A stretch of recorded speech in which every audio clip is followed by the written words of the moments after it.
요사이 많은 그리스도인의 가정에 문제가 생긴다고 통계적으로 그렇게 나온 기사를 본 적이 있습니다. 이번에 한국에 와서 여러 가정들을 만나면서 보니까 물론 성공적으로 신앙생활을 잘하는 분들도 뭐 대부분 있지만 또 그렇지 못한 가정들도 있는 것을 봤습니다. 그래도 감사한 것은 그 가운데 지난 수년 동안 최소한 20여 년 동안 교회를 떠나 있던 옛날 우리 캘리포니아의 교회의 성도가 이번 기회에 작정하고 교회를 정하고 이제 신앙생활을 다시 회복하는 그런 결단을 해서 얼마나 감사한지 모르겠습니다. 또 한 분은 오랫동안 별거하면서 한국에 남편이 나가 있었는데 이번에 통회하면서 이제 미국으로 들어오기로 작정하고 약속했습니다. 또 한 부부도 술 먹는 문제 그런 것 때문에 거의 이혼 상태까지 갔었는데 함께 길게 얘기하고 또 회개하고 그리고 새롭게 도전해 보기로 이런 역사들이 있었습니다. 그래서 하나님께 감사합니다. 믿음으로 살고자 하면 회복되는데 믿음을 떠나서 인간적인 방법으로 해결하려고 하면은 계속적으로 문제가 더 악화되는 것을 우리는 성경을 통해서 여러 케이스를 봤습니다. 오늘 본문 말씀의 아브라함의 가정은 믿음의 가정입니다. 창세기 12장 1절부터 3절까지 말씀을 같이 찾아서 봉독합니다. 시작. 여호와께서 아브라함에게 이르시되 너는 너의 고향과 친척과 아비의 집을 떠나 내가 내게 보여줄 땅으로 가라. 내가 너로 큰 민족을 이루고 내게 복을 주어 네 이름을 창대하게 하리니 너는 복의 근원이 될지라. 너를 축복하는 자에게는 내가 복을 내리고 너를 저주하는 자에게는 내가 저주하리니 땅의 모든 족속이 너로 말미암아 복을 얻을 것이니라 하신지라. 4절에 보면 이에 아브라함이 여호와의 말씀을 쫓아갔다 그랬어요. 그 나이가 75세였다고 했습니다. 오늘날로 말하면 75세에 신앙생활을 시작한 것입니다. 그런데 믿음을 출발한 지 10년이 됐을 때 아브라함의 가정에 문제가 일어났습니다. 오늘 이 본문을 통해서 믿음의 가정에 믿음 생활을 방해하는 세 가지 요소 이것을 생각해 보면서 저와 여러분이 어떤 형편에 있는지 우리 자신을 조명해 보기를 바랍니다. 결론적으로 먼저 말하자면 아브라함을 통해서 나타난 것은 우유부단한 타협입니다. 하나님의 말씀 앞에 타협하는 것입니다. 그리고 사례를 통해서 나타난 면모는 열등감입니다. 그리고 하가를 통해서 나타난 것은 교만입니다. 하나님께서 아브라함에게 너 본토 친척 아비 집을 떠나서 내가 네게 지시할 땅으로 가라. 그리고 너로 큰 민족을 이루겠다. 약속하셨으니까 큰 민족을 이루려면 최소한도 아들 하나는 주셔야 될 거 아닙니까? 그런데 이 사람이 믿음 생활을 시작한 지 10년이 됐으니까 좀 가물가물했던지 기다리다 지쳤는지 아마 좀 문제가 생긴 것 같아요. 그런데 그때 사례가 먼저 일을 벌였습니다. 대개 여자들이 눈치가 더 빠르지 않습니까? 그러니까 사례가 인간적인 방법을 동원했습니다. 이것이 결국 가정 문제, 믿음의 문제로 비화됩니다. 믿음의 가정은 어찌하든지 믿음으로 살려고, 말씀대로 살려고 작정하고 도전해야지 인간적인 생각을 하기 시작할 때 그때 금이 가기 시작합니다. 뭔가 삐그덕거리기 시작합니다. 왜냐하면 믿음의 가정이기 때문입니다. 이 세상에 믿지 않는 가정은 뭐 아무렇게나 살아도 괜찮습니다. 그러나 우리 그리스도인의 가정은 반드시 믿음으로 살아야 되는 줄로 믿습니다. 안 그러면 그때로부터 문제가 생겨요. 자, 첫째, 아브라함은 하나님의 말씀을 버렸습니다. 약속의 말씀을 버렸어요. 사실 하나님은 아브라함에게 창세기 12장 1절 3절 여기 있는 것처럼 큰 민족을 이루고 그리고 복의 근원이 되기를 원하셔서 그를 부르셨습니다. 그리고 창세기 17장에 보면은 그를 열국의 아비, 모든 나라의 아비가 되는, 결국 아브라함으로 인해서 그 후손 예수님으로 말미암아 땅의 모든 족속이 구원을 받는 그런 거대한 섭리를 가지고 아브라함을 부르셨는데, 아브라함은 그저 아들, 딸 낳고 오손도손 잘 살고 아직도 그런 인간적인 범위를 못 벗어난 것 같아요. 자, 큰 민족을 이루게 하겠다 그랬는데 10년이 지났는데도 아들 하나 없습니다. 그때 사례를 통해서 딱 도전이 들어왔는데요. 사례가 하나님께서 나에게 생산치 못하게 하시니까 이제 이 하갈 여종하고 애를 낳아라. 뭐 어쨌든 당신 아들 아니냐? 이렇게 치고 들어온 것 같아요. 그랬더니 아브라함이 누구의 말을 들었다고요? 사례의 말을 들으니라 그랬어요. 창세기 15장에 보면 하나님께서는 아브라함이 이 다메섹 엘리에셀이나 양자 삼겠습니다 그랬더니 아니다. 내 몸에서 날 자가 내 후사가 될 거다 그랬어요. 여러분 창세기 1장을 보면 아담과 그 아내가 한 몸이 되었다 그랬잖았어요. 그러니까 아브라함에게 네 몸에서 날 자 그러면 당연히 사라에게서 낳는 것을 말하는 것입니다. 그런데 하나님은 내 몸에서 날 자다. 그런데 사례는 하갈하고 나라.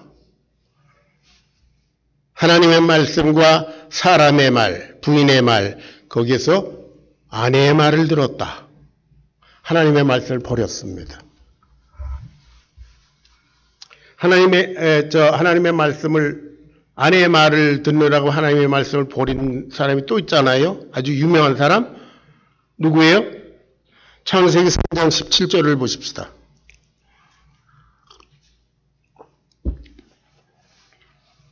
다 같이 창세기 3장 17절 제가 읽어드리겠습니다.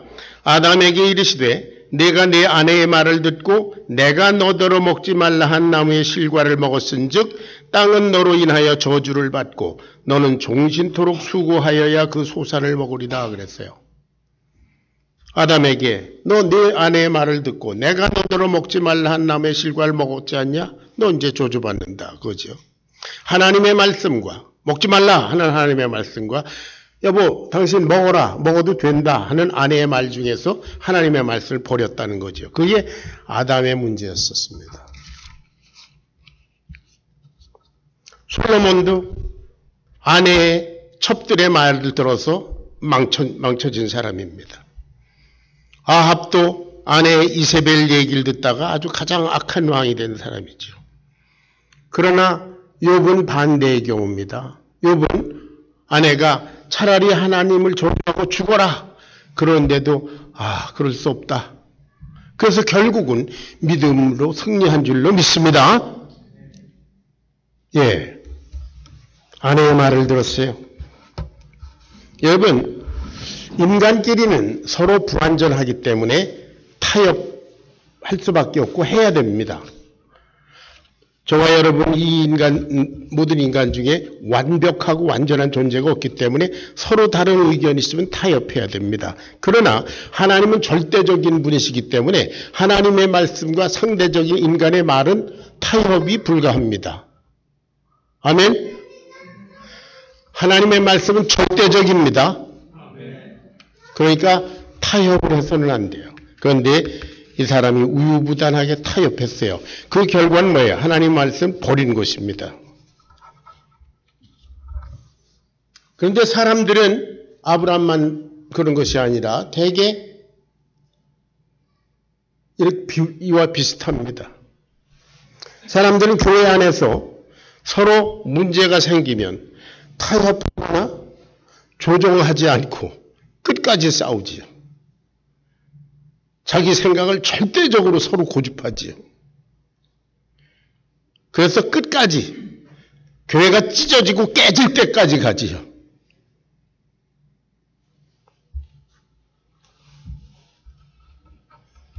가정에서도 좀처럼 타협을 잘 안 하지요. 한인회에서도 그렇고요. 기타 모든 단체들도 그렇습니다.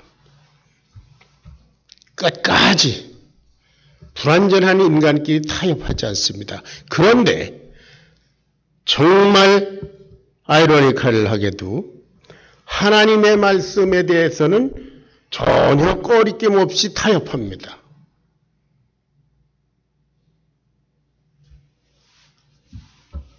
성경 말씀엔 이렇습니다. 그러면 그건 성경에 있는 거고요. 현실은 그렇지 않습니다. 아주 쉽게 타협해요. 하나님의 말씀은. 그런데 그 알량한 자기 개인의 의견은 끝까지 그냥 교회가 찢어질 때까지 서로 완벽한 피해자가 될 때까지 타협하지 않습니다. 죄송 때문입니다.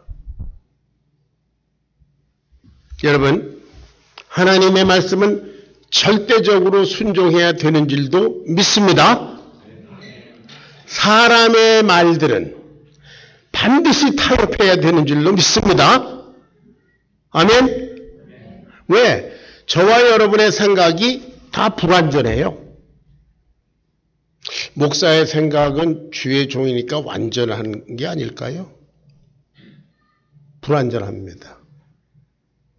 제 생각은 불완전해요.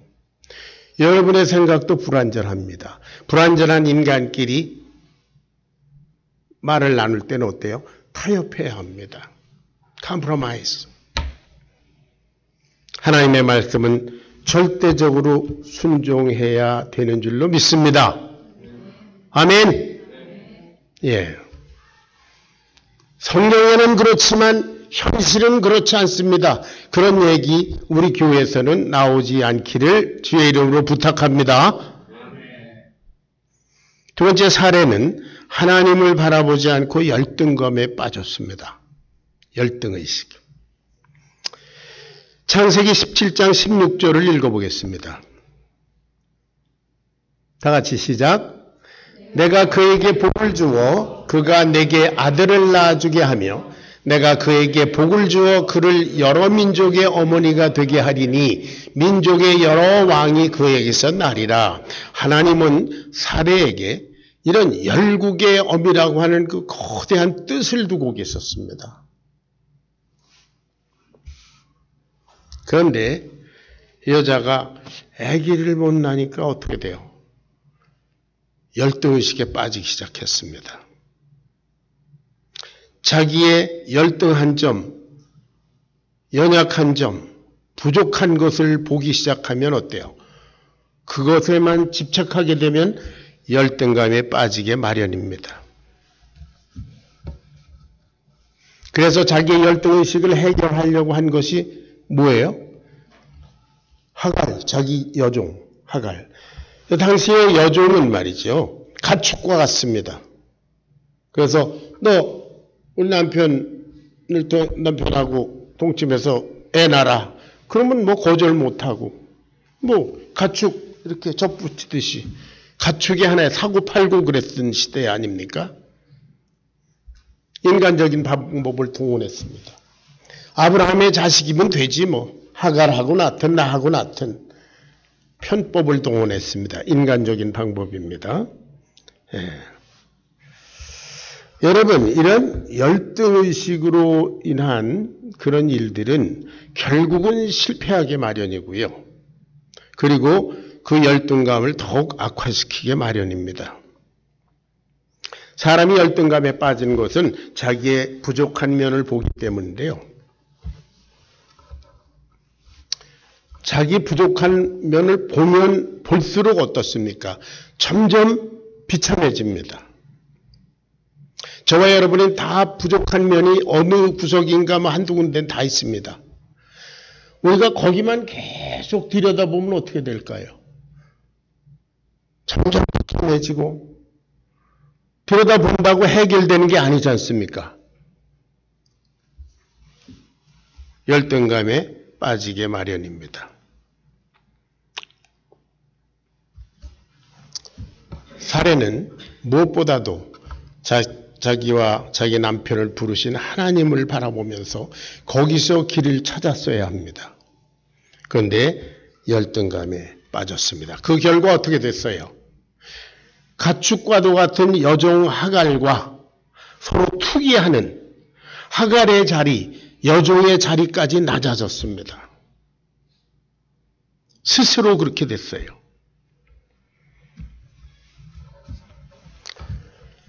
예, 물론 이 하갈도 애를 베고 나서 좀 괜히 뭐 자랑하고 그랬지 않겠어요?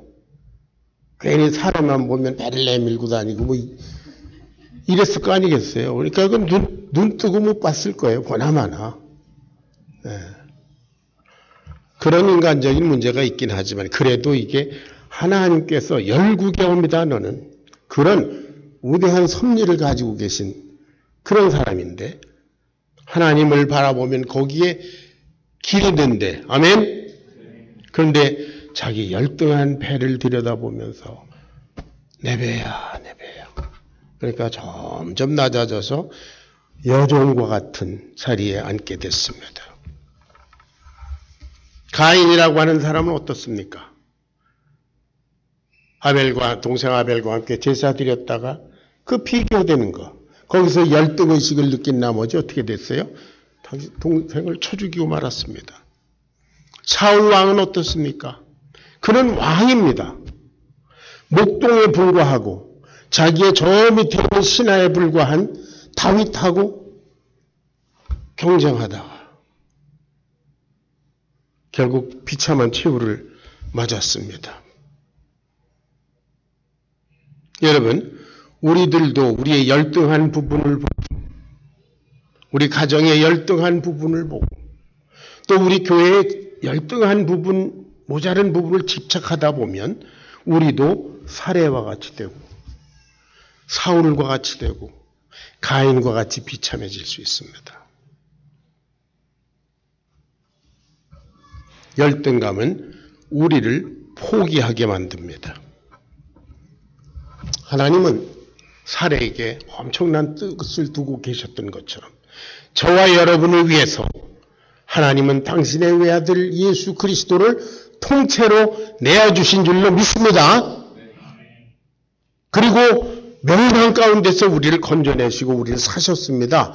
그래서 어떤 목사님이 진 책처럼 제목처럼 우리는 저와 여러분은 예수님 짤인 줄로 믿습니다. 예수님 짤이에요.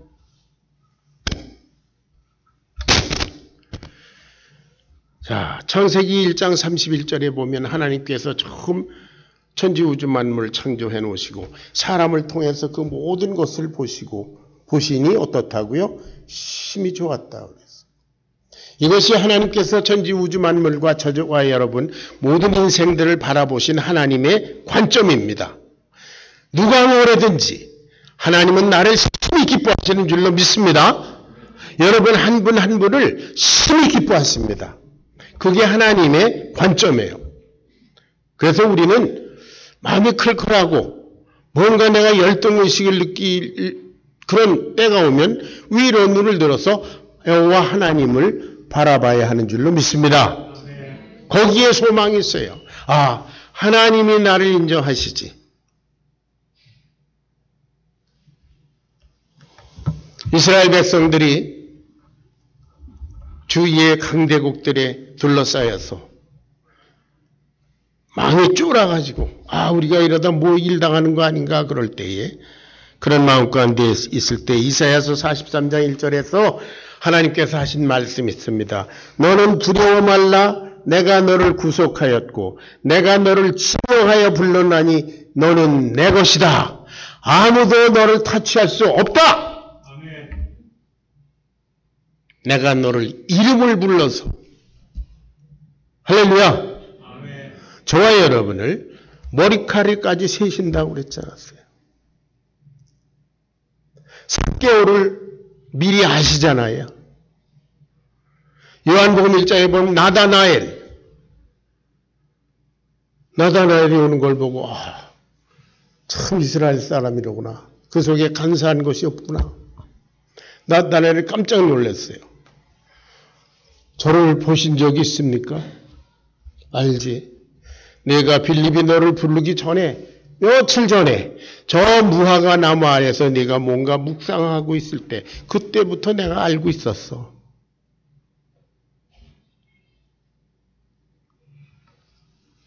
하나님은 저와 여러분을 아시기를 우리가 낳기 이전부터 우리의 모든 날들을 다 아신다고 다윗이 고백했지 않습니까?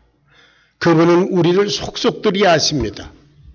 그리고 그분은 우리를 사랑하시고 귀하게 여기시는 줄로 믿습니다. 그분은 우리 영원한 아버지십니다. 어떤 경우에도 무슨 일이 있어도 하나님은 우리를 포기하지 않으십니다. 전에도 제가 한 2년 전에 설교를 한 적이 있습니다. 요한복음 9장을 보면 나면서부터 소경 고지가 있죠. 나면서부터 소경이니까 고지밖에 할 게 없어요. 예수님이 제자들과 함께 그 앞을 지나가실 때 제자들이 이 사람이 이렇게 저주받은 건데 이게 자기 죄 때문입니까? 자기 부모의 죄 때문입니까? 물었을 때 예수님의 대답이 뭐였었어요? 그 사람의 죄도 아니고 그 사람의 부모의 죄도 아니다. 하나님께서 그에게 하실 일을 나타내고자 하심이니라. 할렐루야. 나면서부터 소경된 그야말로 저주받은 것 같은 인생, 거기에도 하나님은 뜻을 두고 계시답니다. 아멘. 저와 여러분에게 하나님은 우리 한 사람 한 사람에게 구체적인 뜻을 두고 계십니다. 받으실 영광이 있습니다. 여러분 긍지를 가지시기를 주의 이름으로 축원합니다. 생각해 보세요. 여러분 어디다가 10만 불을 투자해 놨는데 그냥 가만히 이렇게 보고만 있을 겁니까? 왜 투자했어요? 거기서 뭔가 건지려고 투자했지 않습니까? 하나님께서 저와 여러분에게 당신의 독생자 예수 그리스도의 그 생명을 투자했습니다. 할렐루야. 그리고 하나님이 가만히 계시겠어요? 저와 여러분을 통해서 반드시 무엇인가 건지실 것이 있을 줄로 믿습니다. 우리는 그런 사람들입니다. 스스로 포기하지 마세요. 하나님은 결코 우리를 포기하시지 않습니다. 마지막으로 하갈은 감사하지 않고 교만했습니다. 하갈은 가축과 같은 여종으로서 감히 주모를 대신해서 주인의 아기를 갖는 그런 큰 영광을 받았습니다. 축복입니다. 감사해야 마땅한데요. 교만했어요. 여주인을 멸시했습니다. 그러니까 학대를 받았죠. 이 동물 같은 것이 어디? 그래서 쫓겨나갔습니다. 제가 창세기 공부하는 분들에게 아주 외우라고 하는 말이 있습니다. 이 경우에. 여러분 따라하세요. 감사의 조건이 교만의 근거가 되면 무거운 짐이 된다.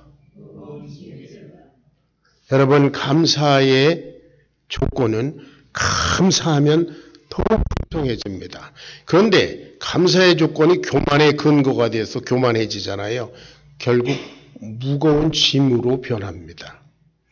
이 여자 뱃속에 있는 아기 감사의 조건입니다. 감사하면 얼마나 사레나 아브라함이나 이렇게 잘해주겠어요. 그런데 교만해서 이게 별로 나오지도 않은 배를 내밀고 돌아다니니까 어떻게 돼요? 쫓겨나잖아요. 광야를 헤맵니다. 광야를 헤맬 때 홀몸이면 얼마나 좋겠어요. 홀몸도 힘든데 아기를 뱉습니다. 무거운 짐이 됩니다.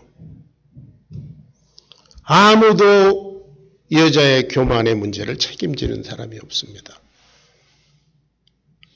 사례가 말합니다. 내가 내 여종을 당신의 품에 두었거늘 하갈이 자기 임신한 것을 깨닫고 나를 멸시하니 이럴 수가 있느냐. 나와 당신과 사이에 여호와께서 하나님까지 끌어들여요. 여호와께서 판단하시기를 원하노라. 하갈이 옆에서 이렇게 봤겠죠. 그래도 아기의 주인이니까 내 편을 들어주겠지. 기대했는데 아브라함이 뭐라고 그래요? 그대의 여종은 그대에 수하였으니까 그대 좋은 대로 하라. None of my business. 아무도 책임져 주지 않습니다. 교만한 자의 모습입니다. 자기가 스스로 책임져야 합니다. 수많은 우리 신앙의 선배들이 그리고 성경의 기록을 보면 수많은 사람들이 교만해서 실패한 경우가 너무 많습니다.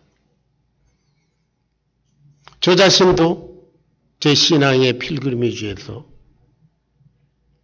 교만한 나머지 사망의 음침한 골짜기까지 추락한 경험이 있습니다.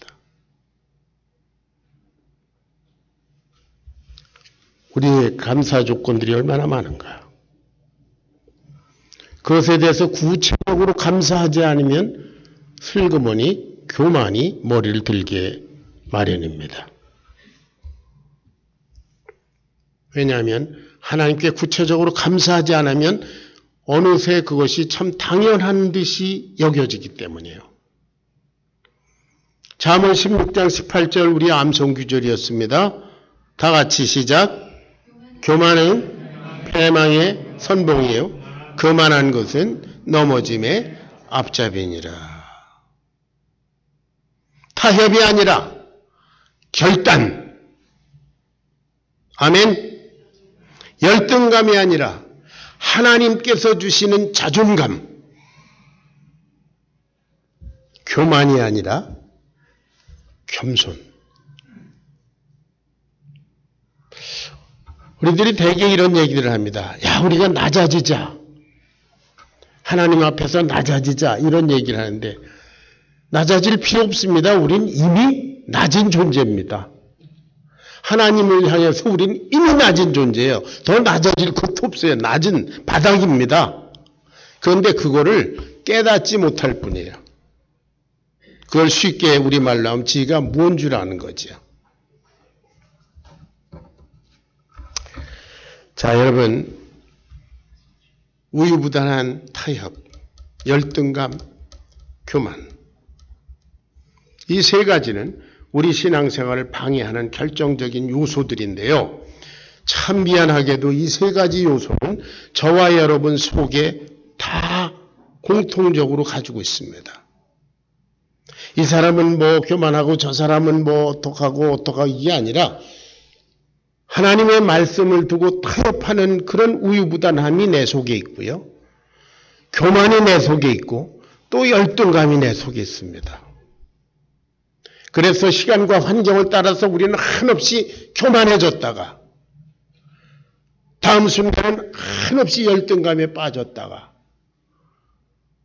거기를 왔다 갔다 하니까 우리가 스트레스가 쌓이는 겁니다. 신앙이 흔들리는 것입니다.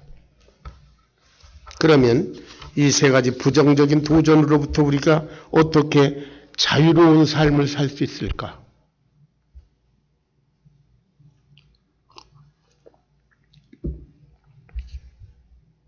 정답은 간단합니다.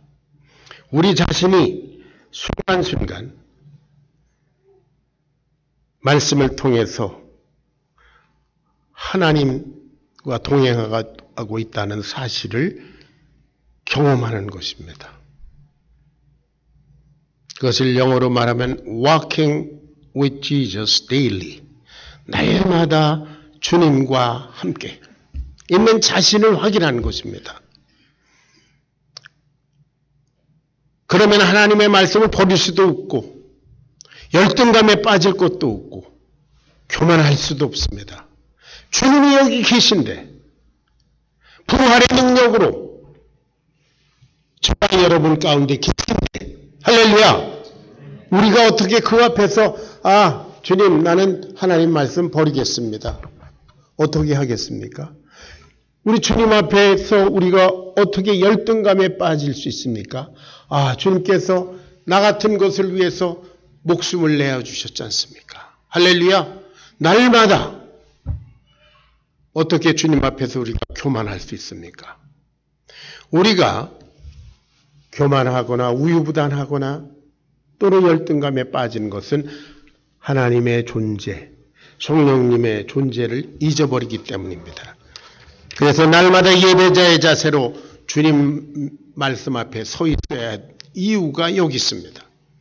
우리가 큐티를 하고 기도를 하고 찬송을 하고 끊임없이 주님과 대화하면서 날마다 주님과 동행하는 그런 삶.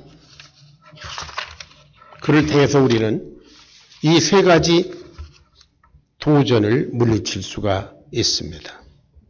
처음에 말씀드린 대로 이번에 한국에서 만난 여러분들 가운데 정말 마음이 아픈, 지금도 마음이 쓰린 그런 분들이 있습니다.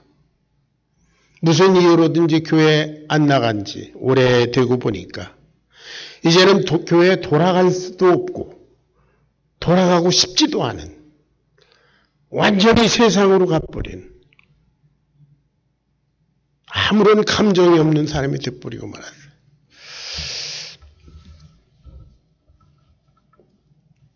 제가 여러모로 권면하고 내가 차가 없으니까 나를 라이드를 주고 같이 교회 가서 예배 드리자. 라이드는 줬는데요. 그날 제가 어떤 교회에서 설교하는데 거기까지 라이드는 줬는데 예배는 안 들어왔어요. 개 핑계대고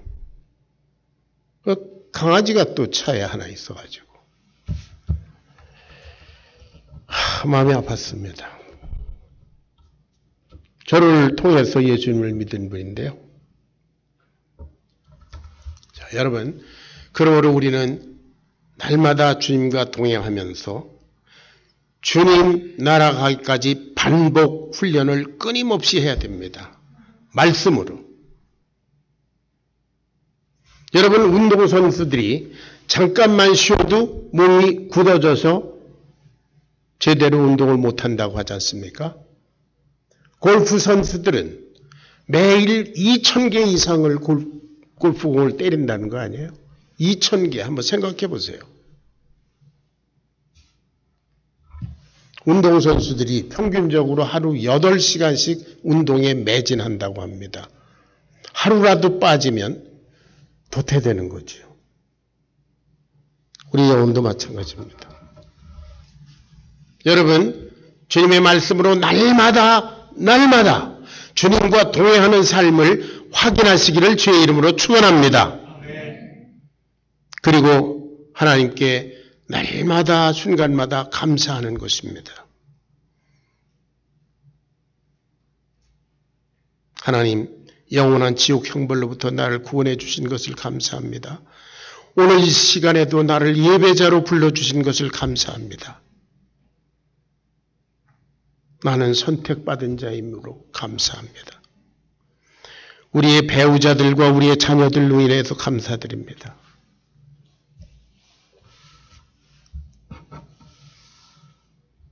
사랑하는 여러분, 하나님께서 저와 여러분의 깊은 내면까지 다 통촉하시고 아십니다. 하나님 중심으로 삶으로 날마다 승리하시기를 주의 이름으로 축원합니다.